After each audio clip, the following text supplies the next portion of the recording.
Mga tanga at bobo ba tayong mga Pilipino? O sadya lamang pong mga duwag? Duwag lang talaga. Ang ika ng isang senadora, Miriam Defensor Santiago, ang pagkakaiba ng mga kurakot sa bansang United States of America at ng Pinas ay simple lamang po. Ang mga kurakot sa Amerika, agarang himas rehas.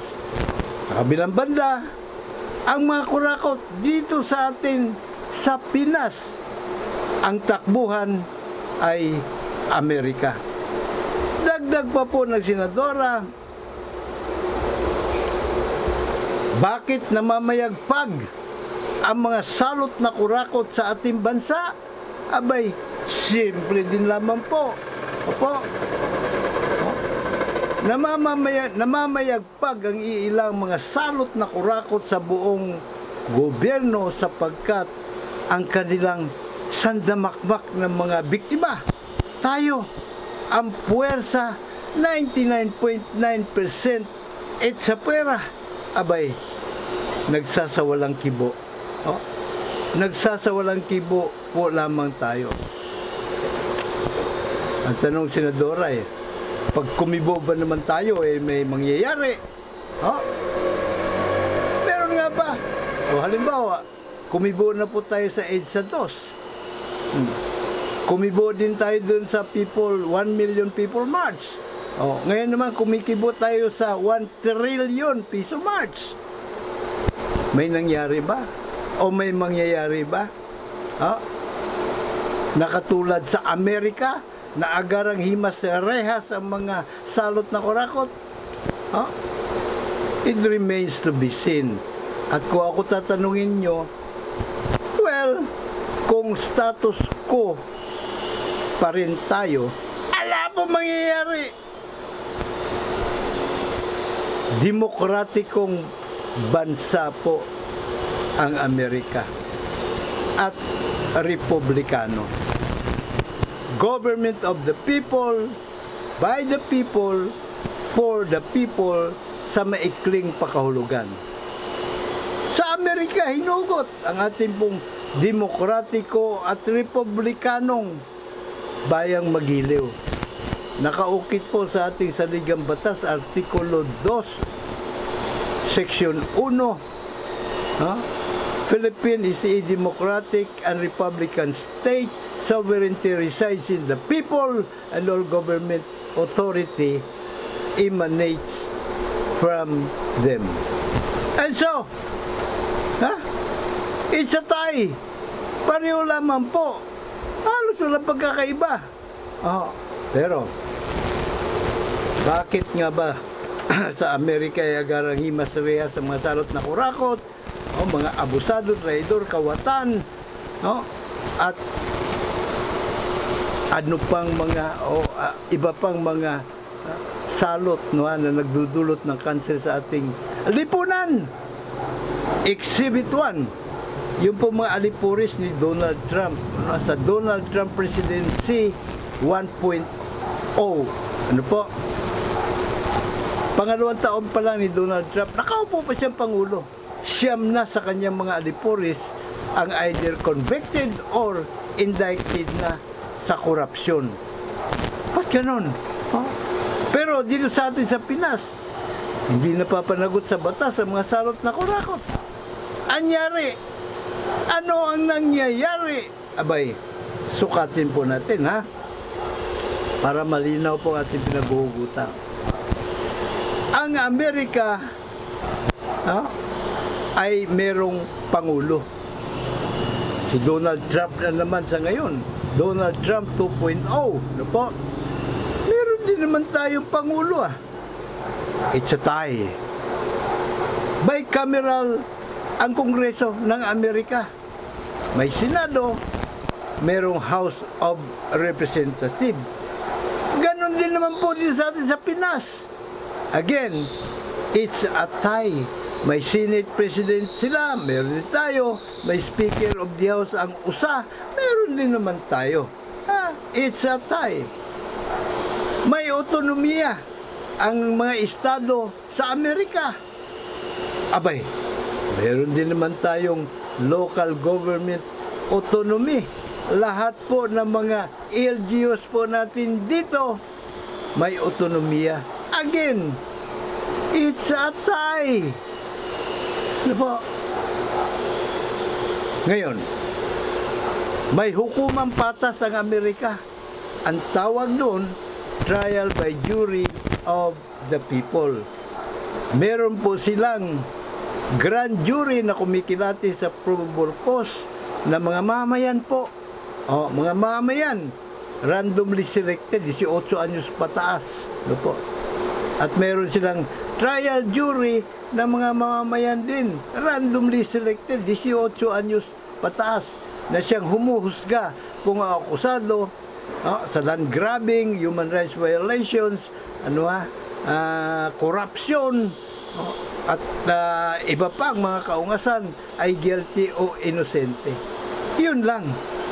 Ang meron sa ating bayang Magiliw, hukumang trial by palakasan. Kabuktutang hukumang trial by palakasan na pamana ng Espanya.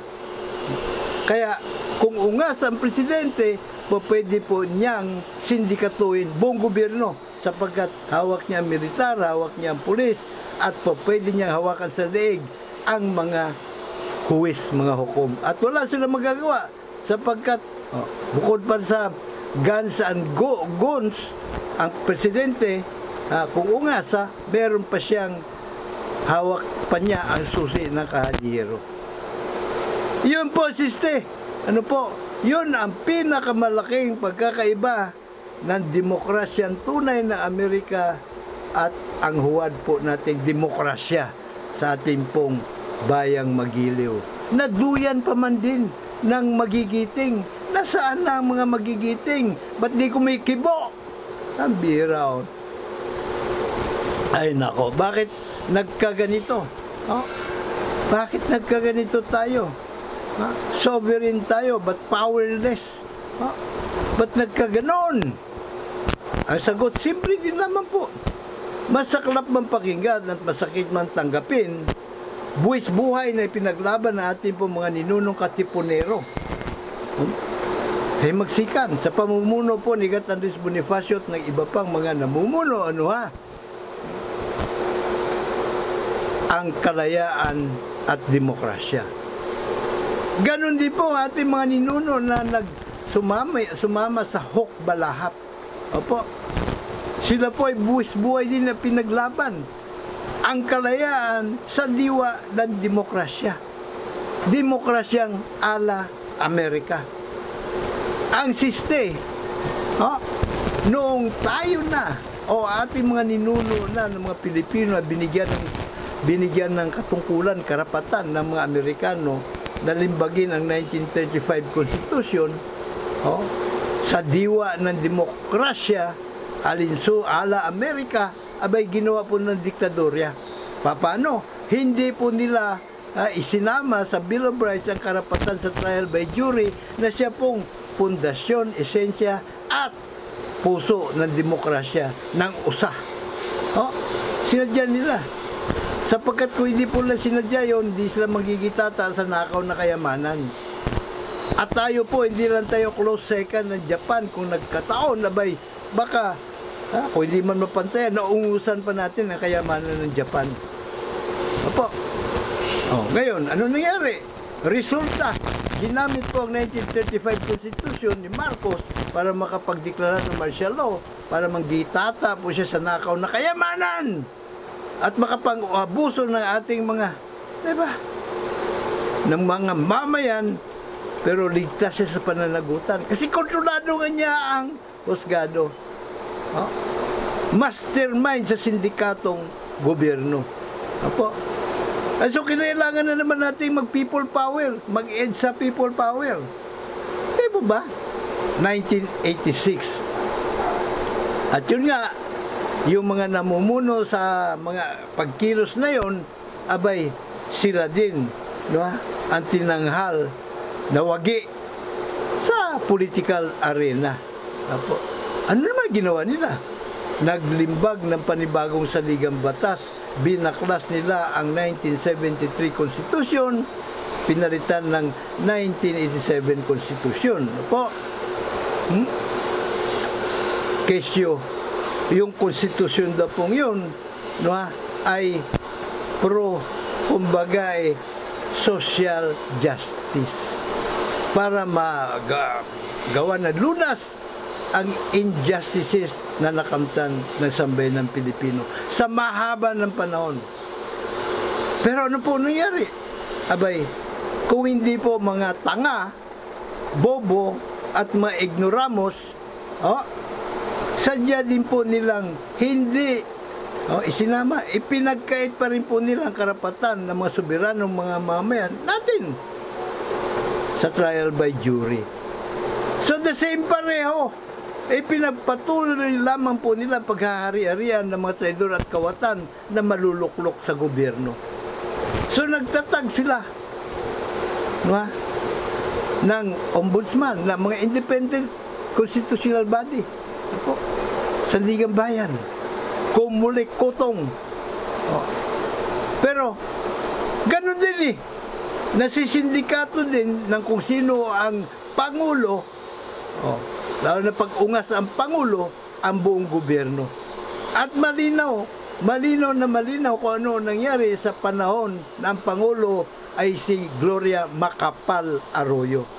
At ang Pangulo ay si Rodrigo Roa Duterte. Si Karma Digong, katakot-takot na kurakutan po ang inabot nating mga mamamayan. Ngayon, ang mga iniimbestigahan ng mga flood control scam, fund scam, malaking bulto po ng mga anomalyang yon ay naganap nung panahon pa ni Digong, ni Karma Digong. Malamang pagka inatras pa yan ng gusto, ay aabutin yan sa panahon ni Gloria